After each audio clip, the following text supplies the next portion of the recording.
The sound of gunfire ripped through the crisp autumn air as Rosalie Fletcher ducked behind an overturned wagon, her heart pounding so violently she feared it might burst from her chest.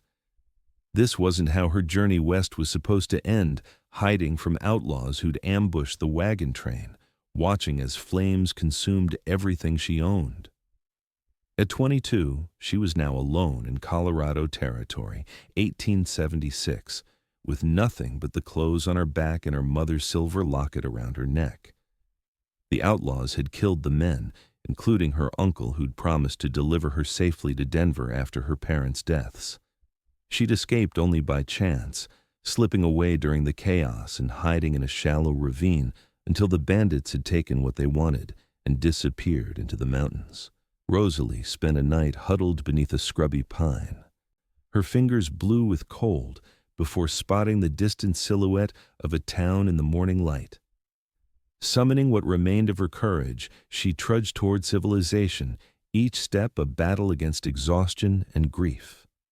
Willow Creek appeared like a mirage, a dusty main street lined with false-fronted buildings, a church steeple rising above the rooflines, horses hitched to posts, and men in wide-brimmed hats going about their business.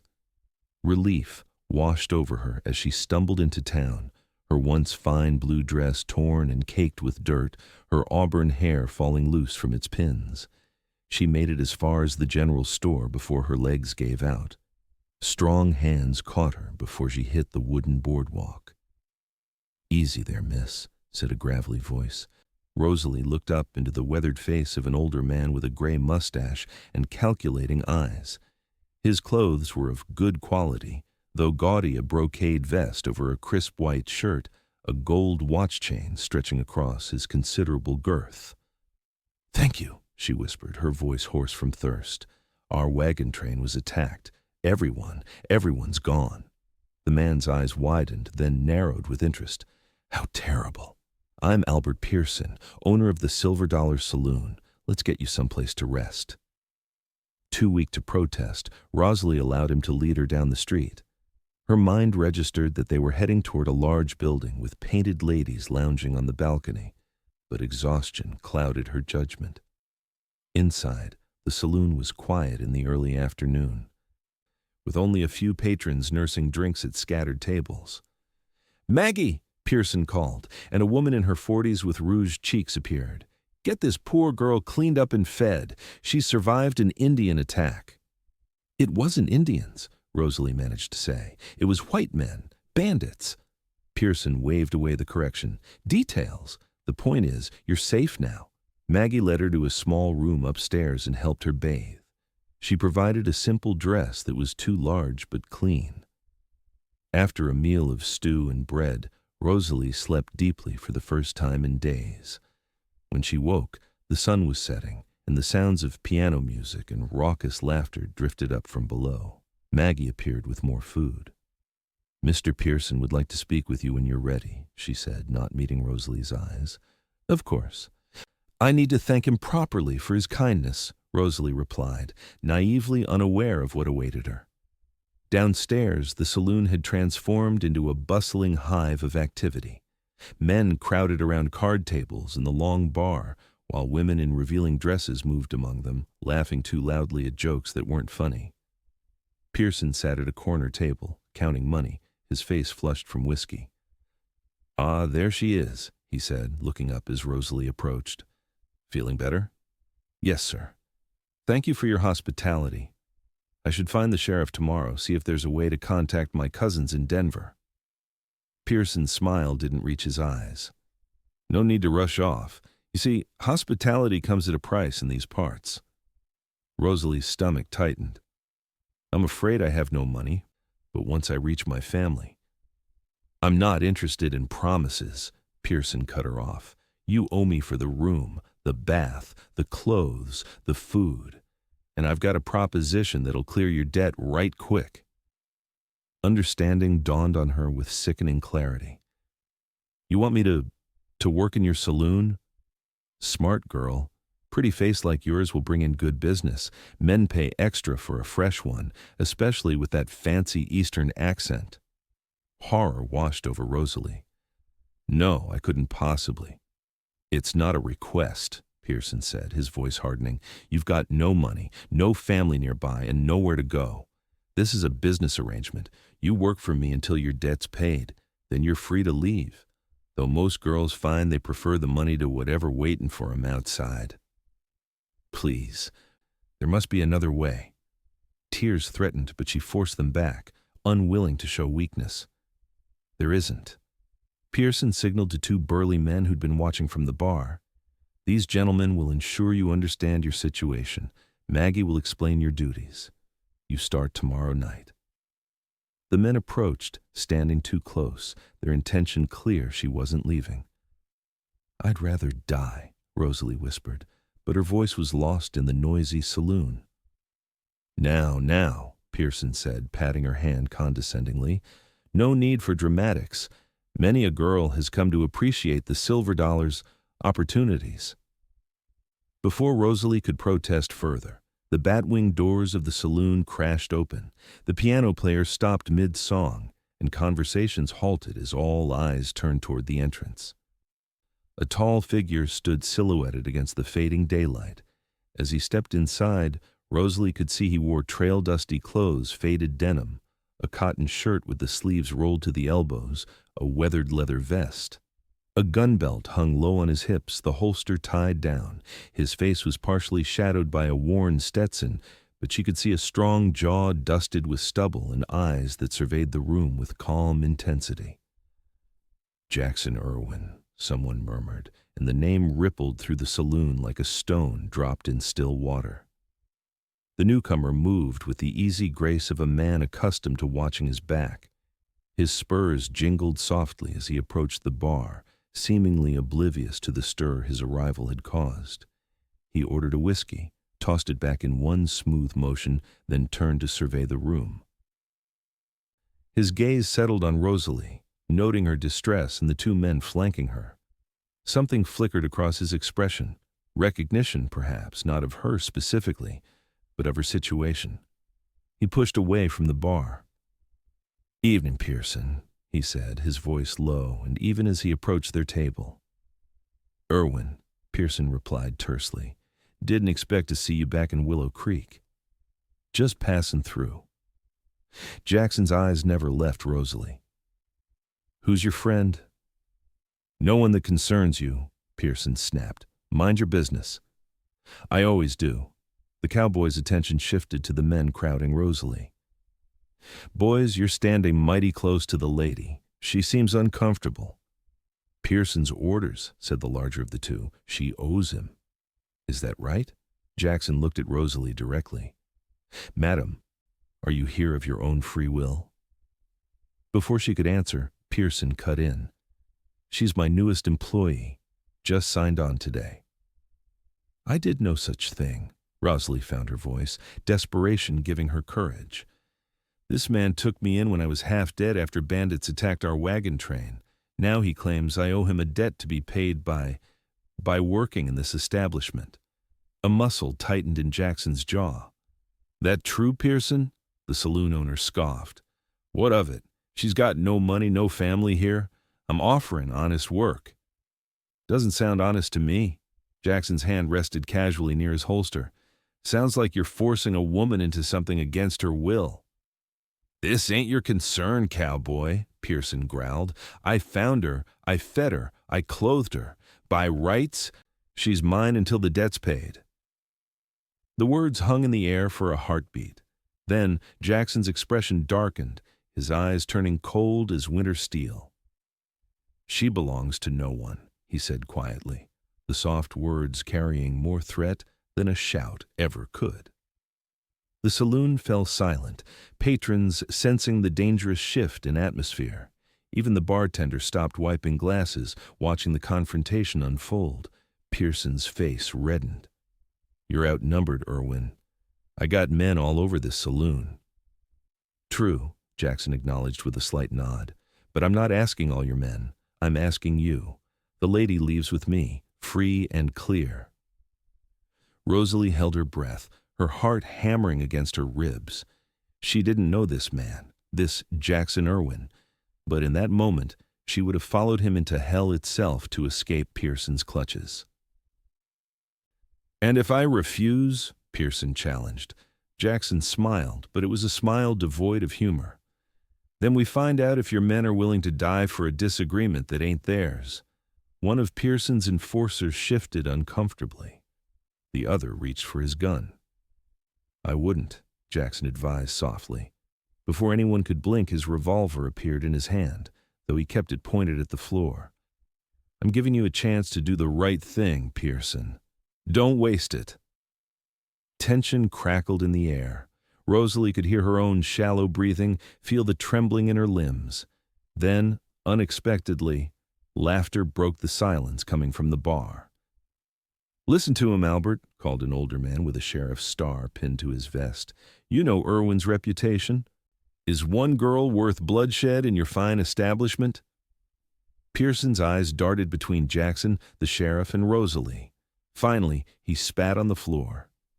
"Take her then," he snarled, "but don't come crawling back when you realize she ain't worth the trouble." Relief flooded through Rosalie, making her light-headed. Jackson holstered his weapon and extended his hand to her.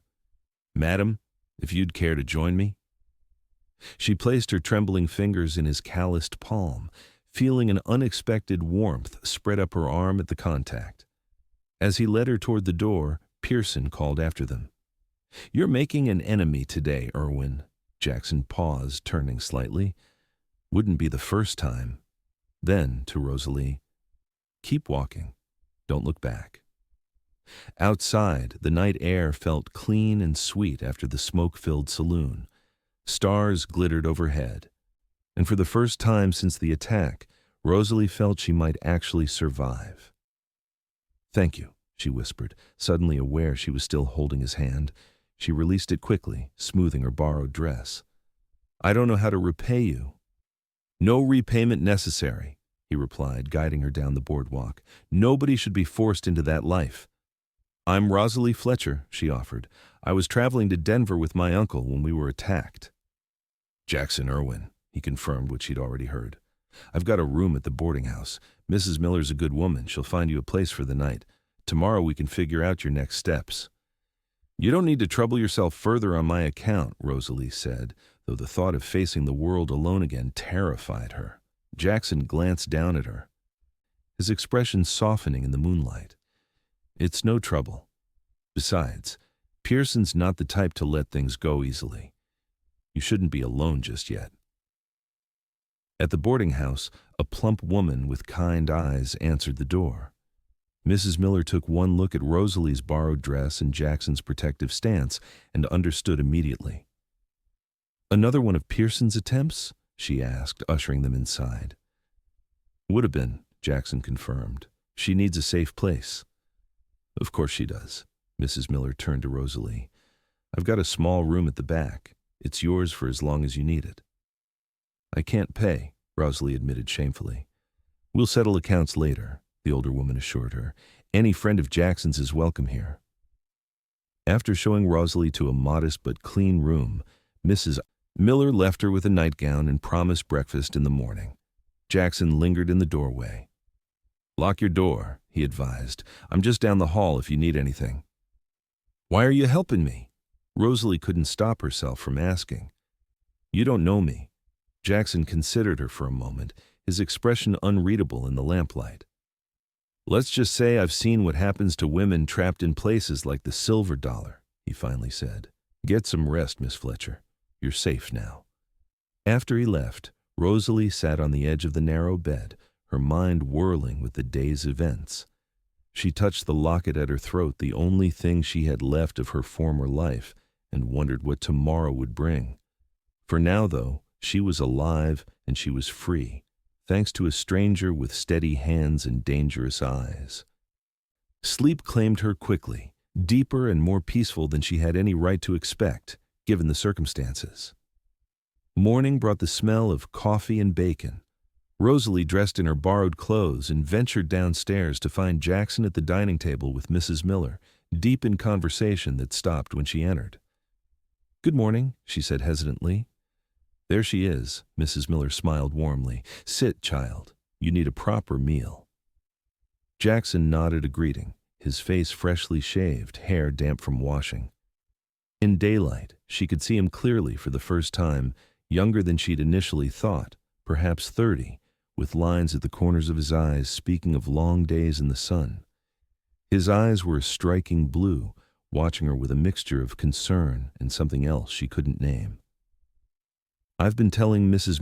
Miller about your situation," he explained as she sat. "She might have a solution." The older woman poured Rosalie a cup of coffee. "I need help running this place. My arthritis gets worse every winter, and I can't manage the cleaning and cooking alone anymore. Room and board, plus a small wage if you're interested." Hope fluttered in Rosalie's chest. "I would be forever grateful, Mrs. Miller. I can cook, clean, mend whatever you need." "It's settled then," the landlady said with satisfaction. "Now eat. You're too thin." As Rosalie ate her first home-cooked meal in weeks, Jackson outlined what he'd learned from the sheriff.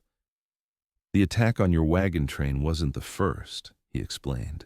"A gang's been hitting travelers between here and Denver. Sheriff thinks it's the Blackwell brothers. They don't usually leave survivors."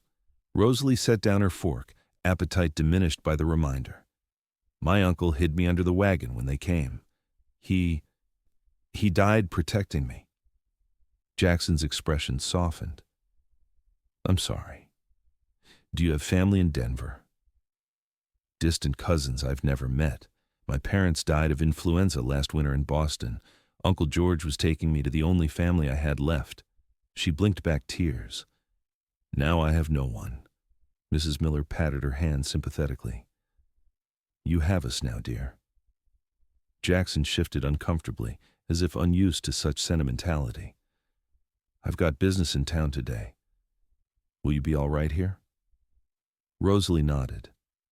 "Yes, thank you again for everything." He stood, settling his hat on his head. "Don't wander around town alone. Pearson's still sore about last night." After he left, Rosalie helped Mrs. Miller with the morning chores, grateful for the distraction of physical labor. The boarding house had 5 rooms besides Jackson's and her own, though only 2 were currently occupied by a traveling salesman and an elderly man who rarely left his room. "Jackson's not usually one to involve himself in others' troubles," Mrs. Miller commented as they changed linens. "He must have seen something special in you." Rosalie felt her cheeks warm. "I think he just happened to be in the right place at the right time." The older woman smiled knowingly, but didn't press. Around midday, a commotion outside drew them to the window. Pearson and 2 men were confronting Jackson in the middle of the street. From this distance, Rosalie couldn't hear the words, but the threatening postures were clear enough. "Oh dear," Mrs. Miller murmured. "Albert Pearson has a mean streak when crossed." Before Rosalie could respond, the confrontation escalated. One of Pearson's men lunged at Jackson, who sidestepped with surprising agility, landing a solid punch that dropped the attacker to the dirt. The second man drew his gun, but Jackson was faster, kicking the weapon from his hand and following with a swift jab to the jaw. Pearson backed away, shouting something as he retreated. Jackson stood in the street watching them go, then glanced up toward the boarding house window. His eyes met Rosalie's briefly, before he turned and continued on his way. "That man attracts trouble, like honey attracts bears," Mrs. Miller sighed, returning to her work. "Or perhaps trouble finds him regardless," Rosalie mused, wondering again about the quiet cowboy who'd risked himself for her. That evening, Jackson didn't return for supper. Mrs. Miller seemed unconcerned, explaining he often kept irregular hours. Rosalie tried to ignore her disappointment, focusing instead on learning her new duties around the boarding house. She was washing dishes when a soft knock came at the kitchen door. Opening it cautiously, she found Jackson standing in the darkness, a bruise darkening his cheekbone. "May I come in?" he asked quietly. Rosalie stepped aside. "Are you all right? We saw the confrontation earlier." Jackson removed his hat, running a hand through his dark hair. "Nothing serious. Pearson was just making threats." Because of me, she said, guilt evident in her voice. Because he's a bully who didn't get his way, Jackson corrected. He reached into his pocket and withdrew a small pouch, setting it on the table. This is for you. Cautiously, Rosalie opened it to find several gold coins. I can't accept this. It's not charity, he explained. I spoke with the stagecoach office. That's enough for a ticket to Denver, plus some extra to get you started. Her throat tightened with unexpected emotion. You want me to leave? I want you to have options, Jackson clarified. If you choose to stay and work for Mrs. Miller, that's your decision. If you want to find your cousins in Denver, now you can. The thoughtfulness of his gesture moved her deeply. Thank you. No one has shown me such kindness since. She trailed off, unable to complete the thought. Jackson looked uncomfortable with her gratitude. It's nothing. It's everything, Rosalie corrected softly. On impulse, she leaned forward and kissed his cheek, just beside the bruise. Thank you, Mr. Irwin. His eyes widened slightly at the contact, and something flickered in their blue depths. For a moment she thought he might say more, but he just nodded, replacing his hat. Good night, Miss Fletcher. After he left, Rosalie stood in the kitchen, the pouch of coins heavy in her hand, weighing not just their monetary value but the freedom they represented. For the first time since the attack, she had choices. She slept fitfully that night, dreams filled with burning wagons and Pearson's leering face. She awoke before dawn, a decision crystallizing in her mind. When Mrs. Miller came down for breakfast, Rosalie was already in the kitchen, brewing coffee. I'd like to stay, she said without preamble. If your offer still stands. The older woman beamed. Of course it does. This place needs young energy. Jackson appeared shortly after, accepting a cup of coffee with a nod of thanks. His bruise looked worse in the morning light, but his eyes were alert as they met Rosalie's. I've decided to stay in Willow Creek, she told him, at least for now. Something like approval flickered across his face. Mrs. Miller will be glad for the help. And you? Rosalie asked boldly. How long will you stay? He considered the question as if it hadn't occurred to him. I've got no firm plans. Work to find, I suppose. Mrs. Miller interrupted with news from town. The sheriff's forming a posse to go after those bandits that attacked your wagon train, Miss Fletcher. They hit another group yesterday. Jackson's expression hardened. Anyone hurt? 2 men killed. They're riding out tomorrow. I should join them, he said, rising from the table. Miss Fletcher might sleep easier knowing those men are brought to justice. Will you be in danger? Rosalie couldn't hide her concern. A ghost of a smile touched his lips. There's always danger in this territory, but I can handle myself. Later, as Rosalie helped serve lunch to the boarding house guests, she overheard the traveling salesman talking about Jackson Irwin. They say he was a Union scout during the war, though he would have been just a boy, the man told his companion. After that, he rode with the Texas Rangers for a spell, has a reputation for tracking that's almost supernatural. What brings a man like that to a backwater like Willow Creek? Asked the other guest. The salesman lowered his voice, though not enough to prevent Rosalie from hearing. Word is he's hunting someone. Been drifting for years, following a trail gone cold more often than not. Curiosity piqued, Rosalie found herself watching Jackson more closely when he returned that afternoon. There was something in his bearing that spoke of purpose beyond the ordinary drifter, a vigilance that never fully relaxed, eyes that missed nothing. That evening, as she helped prepare dinner, she gathered her courage to ask him directly. The guests say you're tracking someone, she said, keeping her tone conversational as she chopped vegetables. Is that true? Jackson, who'd been repairing a loose chair in the corner, paused his work. People talk too much. So it's not true, he resumed, hammering. It was true once. Now I'm just trying to make my way, same as anyone. Who were you looking for? Rosalie pressed gently. For a long moment she thought he wouldn't answer. Then he set down his hammer, meeting her gaze steadily. The men who killed my wife and daughter, he said simply. 8 years ago, the knife stilled in Rosalie's hand. I'm sorry. I shouldn't have asked. It was a long time ago, Jackson said, though his eyes told a different story. I spent 5 years hunting them down, one by one. The last two disappeared. Eventually, I had to decide whether to keep chasing ghosts or start living again. And you chose life, Rosalie observed softly. Most days. He picked up his hammer again. Some days I'm not so sure. The admission, offered so matter-of-factly, touched something deep within her. This man who'd seemed so fearless, so capable, carried wounds as profound as her own. My parents died last winter, she found herself saying. Then my uncle.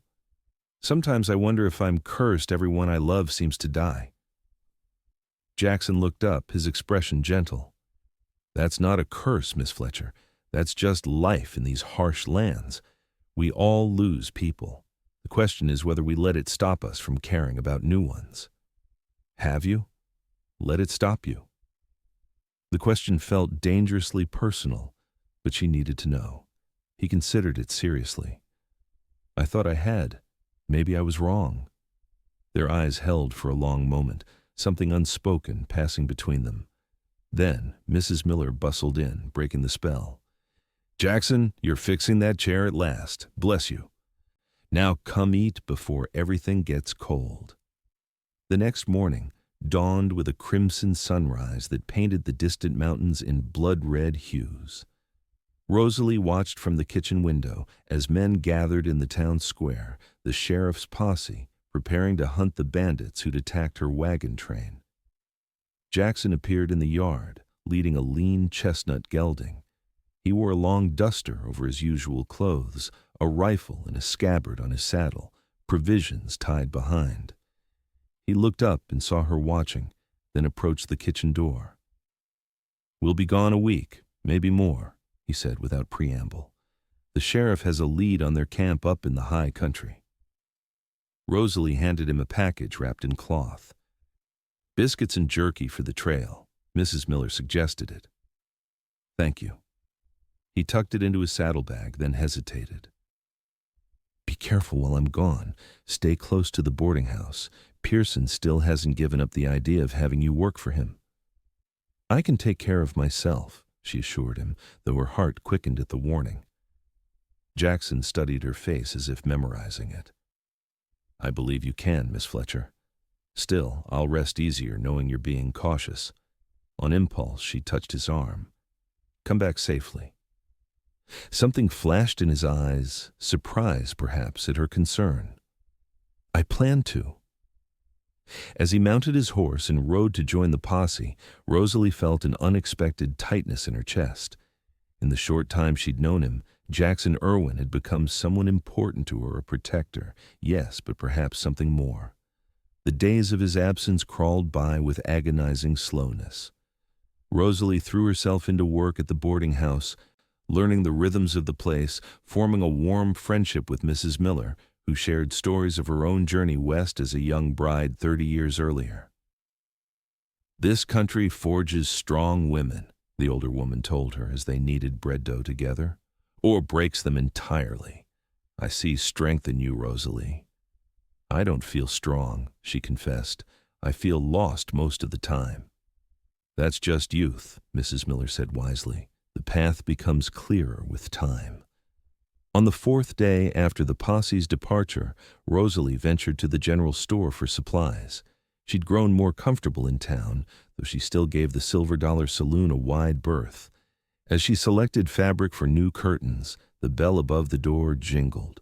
Albert Pearson entered, flanked by the same 2 men who'd been with him in the confrontation with Jackson.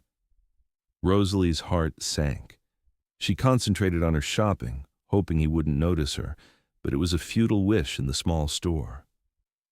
Well, look who's here, Pearson's oily voice called out. Miss Fletcher, all on her own without her guardian angel. She straightened her spine, facing him with more courage than she felt. Mr. Pearson, I have nothing to say to you. He stepped closer, his bulk intimidating in the narrow aisle. That's not very friendly, considering all I did for you. You tried to force me into prostitution, Rosalie said bluntly, loud enough for the shopkeeper to hear. I hardly call that kindness. Pearson's face darkened. Watch your tongue, girl. Your protector isn't here to save you this time. I don't need saving, she replied, though her hand trembled slightly as she set down the fabric. Excuse me. As she tried to move past him, Pearson grabbed her arm. We have unfinished business. Let me go, Rosalie demanded, yanking her arm free, or I'll scream this store down. Everything all right, Miss Fletcher? The shopkeeper appeared, shotgun in hand. Mr. Pearson, I don't want trouble in my establishment. Pearson's eyes narrowed, but he stepped back. No trouble, just a friendly conversation. To Rosalie, he added in a lower voice, This isn't over. Irwin won't always be around, and this town's my territory. When he and his men left, Rosalie released a breath she hadn't realized she was holding. Thank you, she told the shopkeeper shakily. Pearson's a mean one when crossed, the man replied, setting aside his shotgun. Best be careful, miss, especially with the sheriff out of town.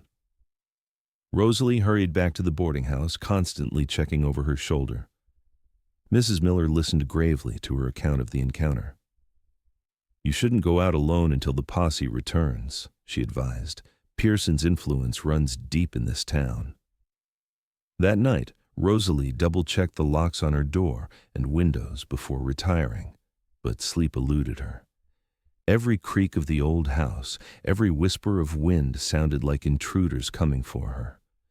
When she finally drifted off near dawn, her dreams were troubled by faceless men chasing her through endless corridors. A commotion outside woke her mid-morning. She rushed to the window to see the posse returning, men dusty and trail-worn. Her eyes searched frantically for Jackson, relief flooding through her when she spotted him riding near the back, his face grim beneath his hat.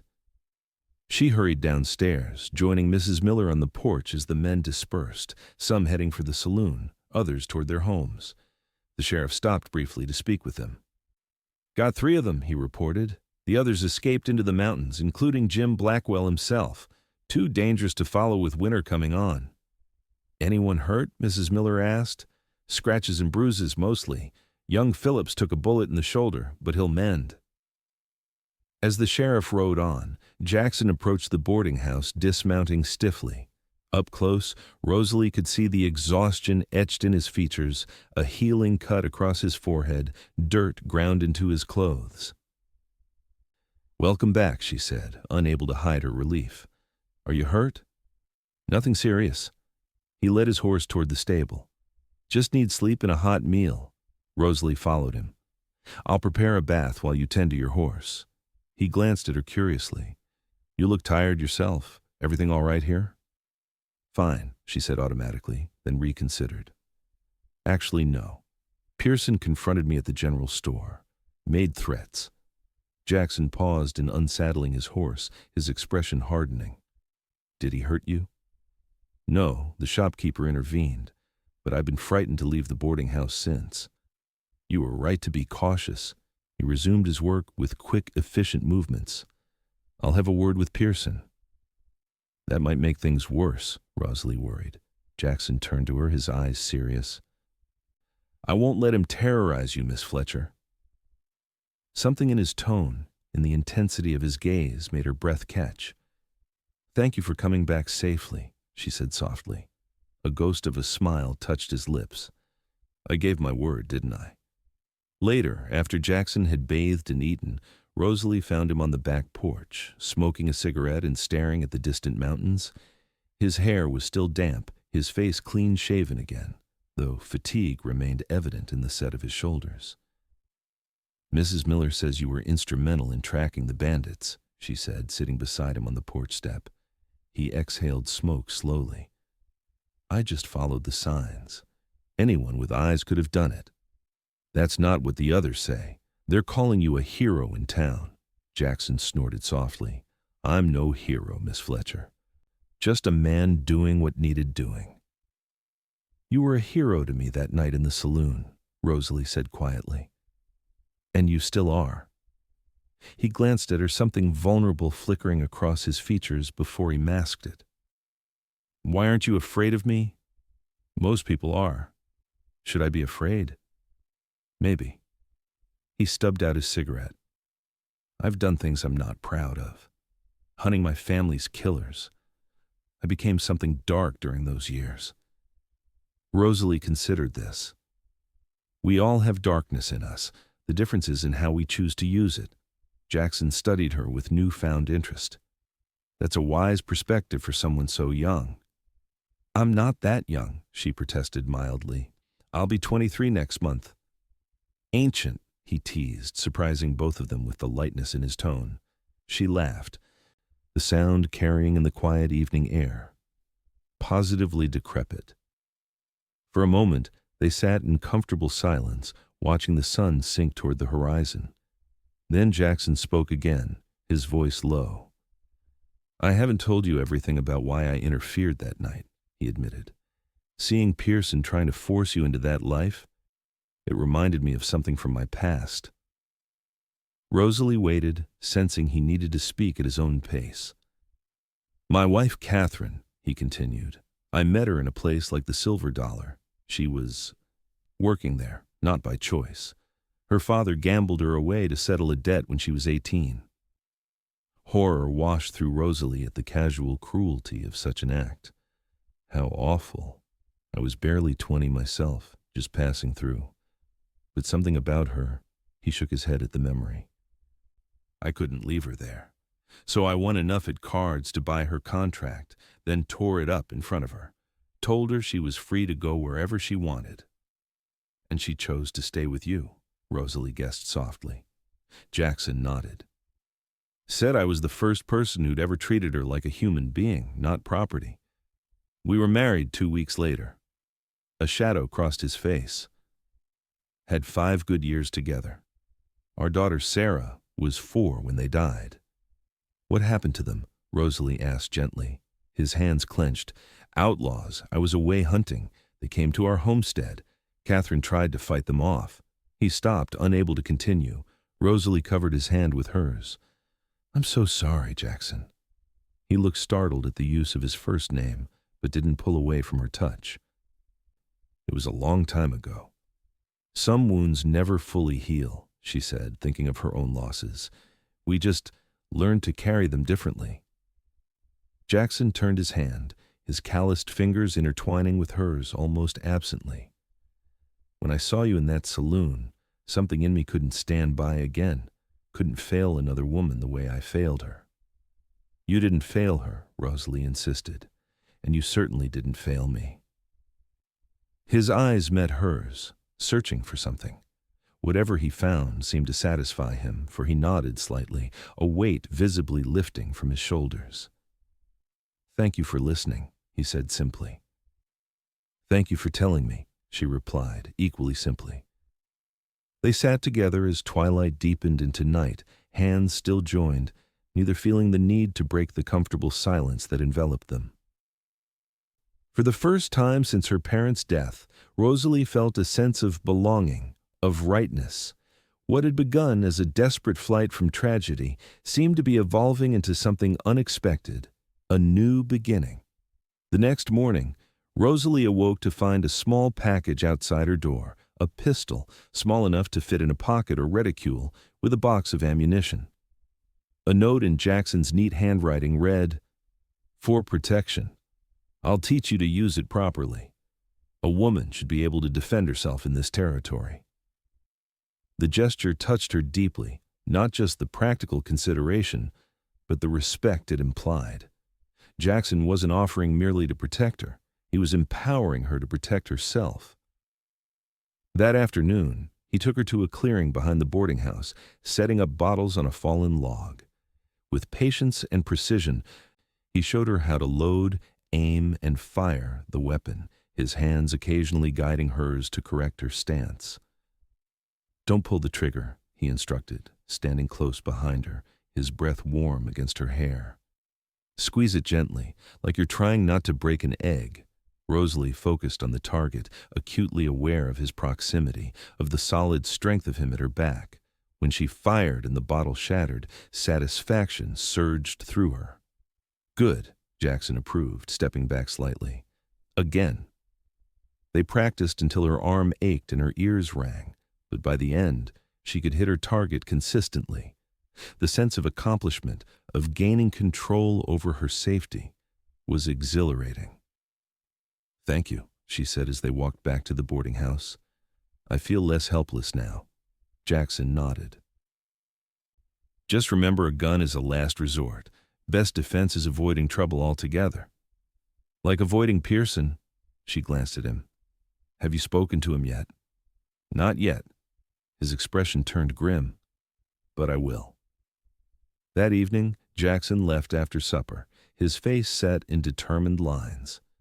Rosalie watched anxiously from the window as he headed toward the Silver Dollar Saloon, the small pistol he'd given her tucked in her pocket for reassurance. Hours passed. Mrs. Miller retired, the other boarders settled in for the night, and still Jackson didn't return. Worry gnawed at Rosalie as the clock ticked past midnight. Had there been violence? Was he hurt? Or arrested? Finally, near 1 a.m, she heard the back door open quietly. She hurried downstairs to find Jackson removing his coat in the kitchen, his movements stiff. "What happened?" she asked, lighting a lamp. In its glow, she could see a fresh bruise blooming on his jaw, his knuckles raw and split. "We came to an understanding," he said simply. "You fought him?" "Among other things." Jackson poured himself a whiskey from the bottle Mrs. Miller kept for medicinal purposes. "He won't bother you again." "At what cost to you?" Rosalie wet a cloth and gently pressed it to his bruised face. He winced slightly but didn't pull away. "Nothing I can't handle?" "Why do you keep risking yourself for me?" she asked, her voice barely above a whisper. Jackson's eyes met hers in the lamplight. "You know why." The simple statement hung between them, laden with meaning. Rosalie's hand stilled against his cheek, her heart suddenly racing. "Tell me anyway," she whispered. For a long moment, he said nothing. Just looked at her with an intensity that made her breath catch. Then, slowly, deliberately, he covered her hand with his own. "Because in a world that's taken everything I cared about," he said quietly, "you make me want to believe in second chances." The raw honesty in his voice undid her. Without thinking, Rosalie leaned forward and pressed her lips to his. For an instant, he remained motionless, as if shocked by her boldness. Then, his arms encircled her, drawing her closer as he returned the kiss with a gentleness that belied his strength.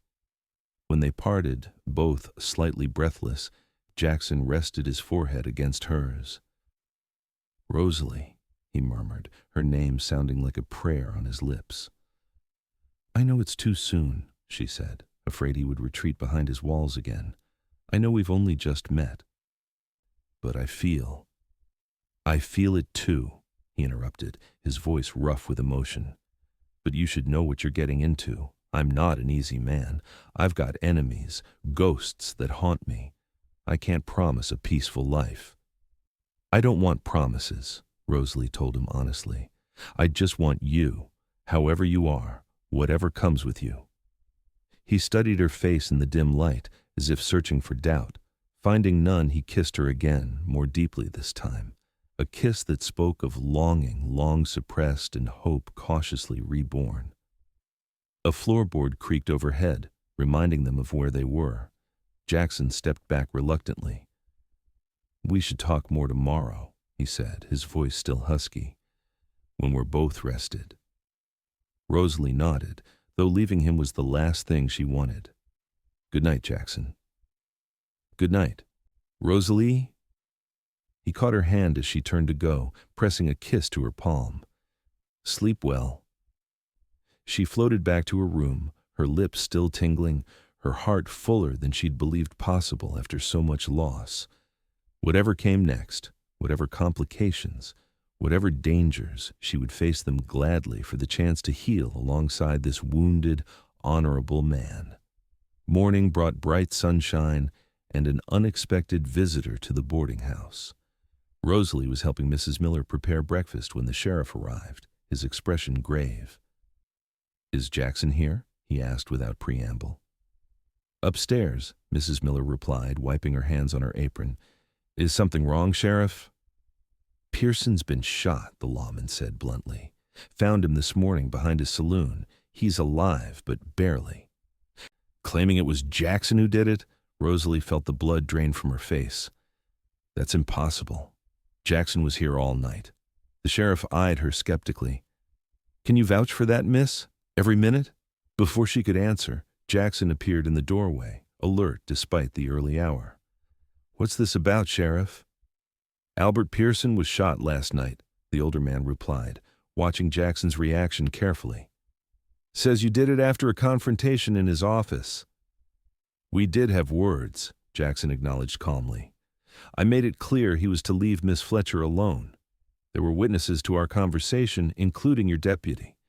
But I left him very much alive around midnight." "And came straight back here," Rosalie added firmly. The sheriff sighed, rubbing his mustache. "I believe you, son. But Pearson's got influence in this town, and he's demanding I arrest you."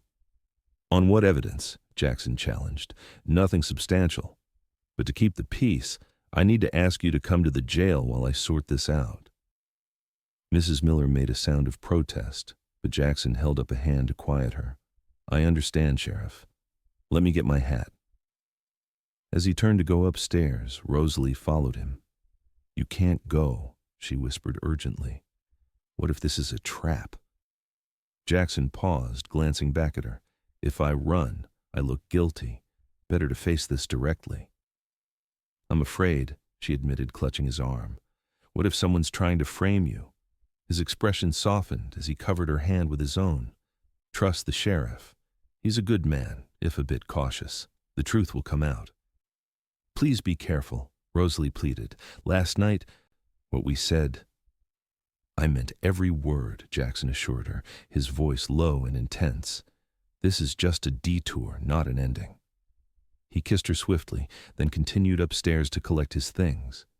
When he returned, he went willingly with the sheriff, his demeanor composed and confident. After they left, Rosalie sank into a chair, her mind racing. "Mrs. Miller, who would want to hurt Pearson and blame Jackson?" The older woman shook her head worriedly. "Pearson has enemies aplenty, but framing Jackson seems personal." "Maybe it is," Rosalie said slowly, remembering what the traveling salesman had said about Jackson hunting someone. "What if one of the men Jackson was tracking is here in Willow Creek?" Mrs. Miller looked startled by the suggestion. "You mean one of his family's killers?" "It would explain why someone would want him out of the way," Rosalie reasoned, her thoughts connecting rapidly. "We need to find out more about Pearson, who he associates with, if any strangers have joined his crew recently." "That's dangerous territory, dear," Mrs. Miller cautioned. "The Silver Dollar isn't a place for respectable women."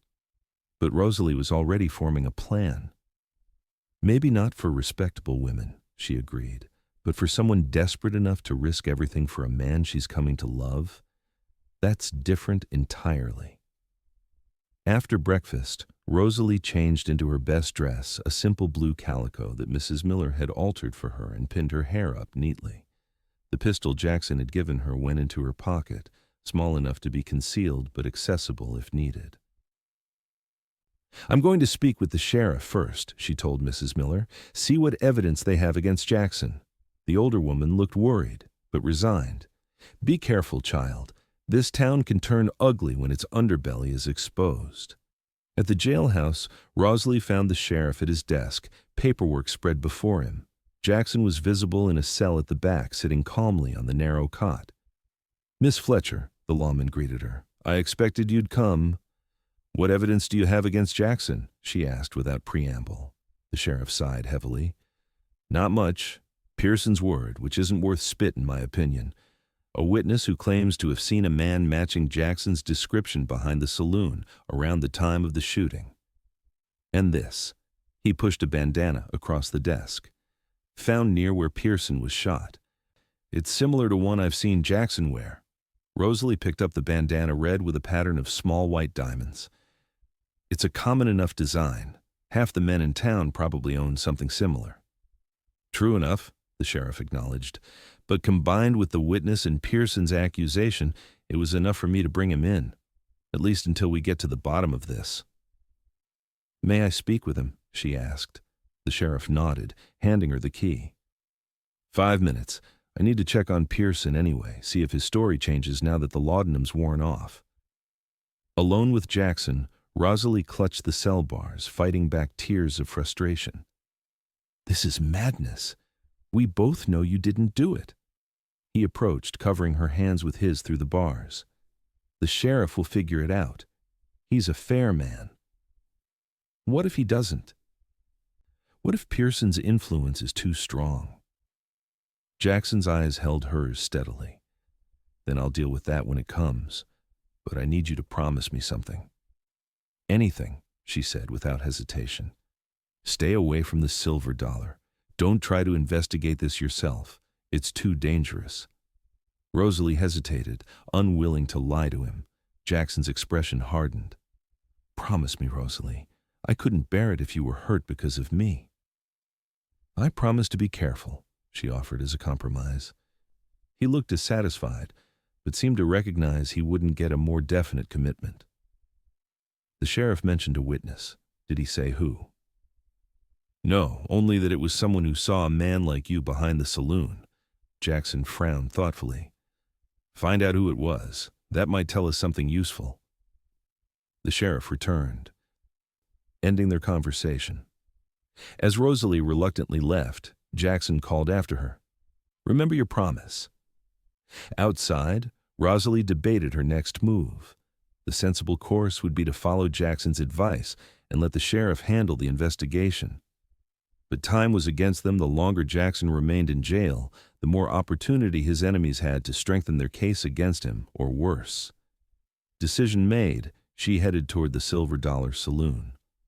At this early hour, the place was quiet, with only a few dedicated drinkers nursing their whiskeys. Behind the bar stood a thin man with a drooping mustache, whom Rosalie recognized as Pearson's bartender. Taking a deep breath, she approached the bar. Good morning. I'm looking for information about what happened to Mr. Pearson last night. The bartender eyed her suspiciously. You're that girl Irwin took from here. What's your interest in the boss's troubles? They've arrested a friend of mine, Rosalie said carefully. I believe he's innocent. The man snorted. Friend, is it? Well, your friend had a mighty heated argument with the boss yesterday, threatened him in front of half the town. But he didn't shoot him, Rosalie insisted. Someone else did, and I need to find out who. The bartender leaned across the bar, lowering his voice. Listen, miss, I like my job and I like breathing. Asking questions about who might have wanted to shoot Albert Pearson could be hazardous to both. Please, Rosalie pressed, was there anyone unusual here last night? Someone new in town or someone who had a particular grudge against Mr. Pearson? The man hesitated, glancing around the nearly empty saloon. There was a fella, he finally said. Been hanging around about a week, spends money freely but keeps to himself. Last night, he was asking a lot of questions about your friend, Irwin. Hope surged through Rosalie. What did he look like, this man?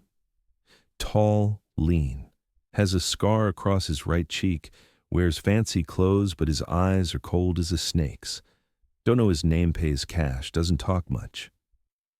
Is he staying here? Rosalie asked eagerly. The bartender shook his head.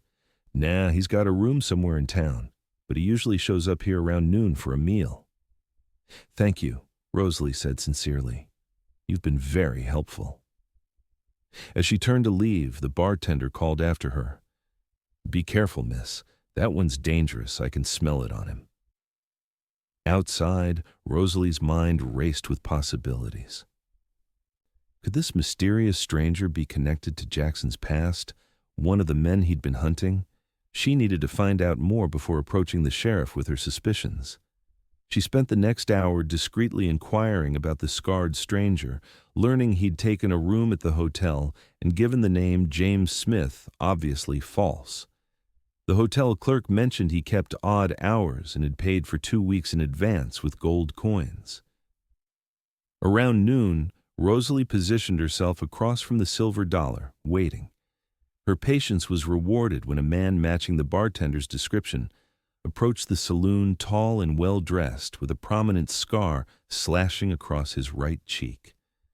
Something in his fluid movements reminded her of Jackson, the careful awareness of a predator. Making a quick decision, she followed him at a distance as he entered the saloon. Through the window, she watched him take a table in the corner, his back to the wall, his eyes constantly scanning the room. So focused was she on observing the stranger that Rosalie didn't notice someone approaching from behind until a hand clamped over her mouth. She struggled instinctively, reaching for her hidden pistol, but strong arms dragged her into the narrow alley beside the saloon. "Stop fighting, girl," a harsh voice commanded in her ear. "We just want to talk." Her captor released her mouth but maintained a grip on her arm. Turning, Rosalie found herself facing one of Pearson's enforcers, the larger of the two who'd been present the night Jackson rescued her. "What do you want?" she demanded, trying to keep her voice steady. "Boss wants to see you," the man said. "He's asking for you special from his sickbed." Fear and curiosity warred within her. Why would Pearson want to see me? Ain't my business to question the boss, but if I was to guess, I'd say it has something to do with your boyfriend in jail. The enforcer's grip tightened. "Now, are you coming quiet-like, or do we do this the hard way?" Rosalie considered her options. She could scream, possibly attracting help, but also potentially alerting the scarred stranger to her presence. Or she could go along, perhaps learning something useful from Pearson himself. "I'll come," she decided, "but only to talk, and I want your word I'll be allowed to leave afterward." The man grinned, revealing a missing front tooth. "Sure thing, miss. Boss just wants a chat is all." He led her through back alleys to avoid the main street, eventually arriving at a modest house on the edge of town. Inside, the air was thick with the smell of medicine and tobacco. In a darkened bedroom, Albert Pearson lay propped up on pillows, his normally florid face pale and drawn with pain. "Well, well," he rasped when he saw her. "Miss Fletcher comes to pay her respects after all." Rosalie remained near the door, wary. "I was told you wanted to speak with me." Pearson dismissed his man with a weak wave. When they were alone, he studied her with feverish eyes. "Irwin didn't shoot me," he said without preamble. Surprise rendered her momentarily speechless. "Then why tell the sheriff he did?" "Self-preservation," Pearson wheezed, adjusting his position with a wince. "The man who did this, he made it clear what would happen if I named him. Said framing Irwin would be mutually beneficial." "Who is it?" Rosalie asked, stepping closer. "The man with the scarred face?" Pearson's eyes widened. "You know him?" "I've seen him. Who is he?" "Calls himself Smith, but that's not his name." Pearson coughed painfully. "Don't know his real one, but he's been asking about Irwin since he arrived. Paid good money for information." "What kind of information?" "Where Irwin stays, his habits, who he associates with." Pearson's gaze sharpened. "Who he cares about." A chill ran through Rosalie. "Why are you telling me this?" "Insurance," Pearson admitted bluntly. "If something happens to me, someone else knows the truth. That man, he's not just after Irwin. He's eliminating anyone who gets in his way." "You need to tell the sheriff," Rosalie insisted. Pearson shook his head weakly. "Can't. Not yet. He's watching me. Probably watching you too now." He reached for a glass of water, his hand trembling. "Besides, no one would believe me over the word of a respectable-looking stranger. Not with my reputation." Rosalie considered his words. "What do you want from me, Mr. Pearson?" "Help get Irwin out of jail," he said, surprising her again. "Not because I've suddenly grown fond of him, mind you, but he's the only one who might recognize this man for what he is." "And what is that?" Pearson's expression darkened. "A ghost from Irwin's past, one that should have stayed buried." Armed with this new information, Rosalie hurried back toward town, her mind racing. If the scarred man was indeed connected to the deaths of Jackson's family, his presence in Willow Creek couldn't be coincidence. The jail suddenly seemed the most dangerous place Jackson could be trapped and vulnerable. She needed to speak with the sheriff immediately, convince him of the true threat. But as she rounded the corner onto the main street, the distant crack of gunfire stopped her cold. People scattered, diving for cover as more shots rang out. Through the chaos, Rosalie glimpsed the scarred stranger striding purposefully toward the jailhouse, a revolver in each hand. "He's going after Jackson," she realized with horror. Without thinking of her own safety, Rosalie ran toward the jail, dodging between buildings to avoid being seen. The scarred man was already at the jailhouse door, kicking it open and disappearing inside. More gunfire erupted from within. Rosalie drew her small pistol, knowing it was inadequate against such a determined killer, but unwilling to stand by while Jackson was murdered. She approached the jailhouse cautiously, heart hammering against her ribs. Through the window, she could see the sheriff slumped over his desk, blood pooling beneath him. Of Jackson and the attacker, there was no sign. A crash from the back of the building propelled her into motion. Rosalie circled around, finding a rear door hanging open. Inside, she heard the sounds of struggle grunts, the impact of fists on flesh, furniture splintering. She entered silently, pistol extended before her. In the cell area, two men fought with savage intensity, Jackson and the scarred stranger, both bloodied, neither gaining a clear advantage. "I've waited years for this, Irwin," the stranger snarled, landing a vicious blow to Jackson's ribs. "Ever since you killed my brother in Texas." "Your brother murdered my family," Jackson gasped, driving his shoulder into his opponent's midsection. "He deserved what he got." The scarred man stumbled back, reaching for a knife in his boot. Maybe so, but family's family. An eye for an eye. As he lunged with the blade, Rosalie steadied her pistol and fired. Her shot went wide, but it distracted the attacker long enough for Jackson to deflect the knife thrust. Both men whirled toward her. "Rosalie, get out of here," Jackson shouted, blood streaming from a cut above his eye. The scarred man's expression twisted into something ugly. "So this is why you've stayed in this backwater town," he said to Jackson. "Found yourself a new woman to replace the one my brother took from you." In a blindingly fast movement, he changed direction, lunging toward Rosalie. She fired again, but in her panic, the shot merely grazed his shoulder. He knocked the pistol from her hand and grabbed her throat, using her as a shield against Jackson. "How fitting," he sneered, pressing the knife to Rosalie's cheek. "History repeats itself. You'll watch this one die too, Irwin." "Let her go, Matthews," Jackson said, his voice deadly calm despite the fear in his eyes. "This is between us." "Everything you love is between us," Matthews countered, tightening his grip on Rosalie's throat until spots danced before her eyes. "That was the oath I took when you gunned down my brother, to take from you everything you took from him." Rosalie struggled for breath, her mind racing for a way out. Jackson was tense to spring, but with the knife at her face, any sudden movement could prove fatal. An idea formed through her oxygen-deprived haze. Summoning her remaining strength, Rosalie went suddenly limp in Matthews's grip, as if fainting. The unexpected dead weight made him stagger slightly, his knife hand wavering. It was only a momentary advantage, but Jackson seized it, launching himself forward with explosive force. The impact sent all three of them crashing to the floor. Rosalie rolled free, gasping for air as the men grappled for control of the knife. Matthews was strong and fueled by hatred, but Jackson fought with the desperate intensity of a man protecting what he loved. They crashed against the cell bars, neither yielding, the knife between them gleaming wickedly in the dim light. Rosalie scrambled for her fallen pistol. Finding it, she raised it with shaking hands, trying to get a clear shot at Matthews without risking Jackson. The opportunity came when Matthews kicked Jackson back, preparing for another attack.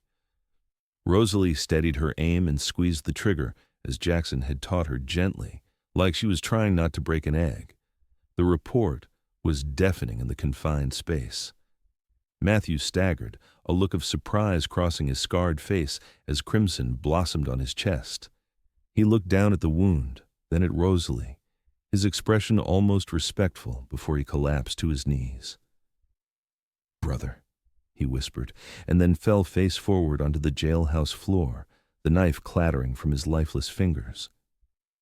For a moment, neither Rosalie nor Jackson moved, the echo of the gunshot still reverberating around them. Then Jackson staggered to his feet and crossed to her, taking the pistol gently from her trembling hands. "Are you hurt?" he asked urgently, his fingers tracing the reddened marks on her throat. "The sheriff," she managed to say, her voice hoarse. "He's hurt badly." Together they rushed to the front office, finding the lawman still breathing but unconscious, a bullet wound in his shoulder pumping blood at an alarming rate. Jackson tore strips from his own shirt to create a makeshift bandage, while Rosalie ran to summon the town doctor. The aftermath unfolded in a blur of activity. The doctor arrived to tend to the sheriff, pronouncing his wounds serious but survivable. The undertaker came for Matthew's body.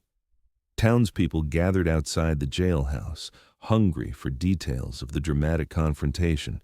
Through it all, Jackson kept Rosalie close, as if afraid she might disappear if he let her out of his sight. When they finally had a moment alone in the sheriff's office, he pulled her into his arms, holding her with a fierce tenderness that spoke volumes. "I thought I had lost you," he murmured against her hair, "when he had that knife to your face." "I was more worried about you," Rosalie admitted, clinging to him, "locked in that cell with a killer coming for you." Jackson drew back slightly, his eyes searching hers. "You saved my life today. That shot. It was perfect." She shook her head. "I was terrified I'd hit you instead. But you didn't." He touched her face gently. "You kept your head in a crisis. That's rare, Rosalie. As rare as you are." Before she could respond, the doctor entered to examine Jackson's injuries, insisting on stitching the cut above his eye and binding his bruised ribs. Throughout the treatment, Jackson kept his gaze fixed on Rosalie, something profound and unspoken passing between them.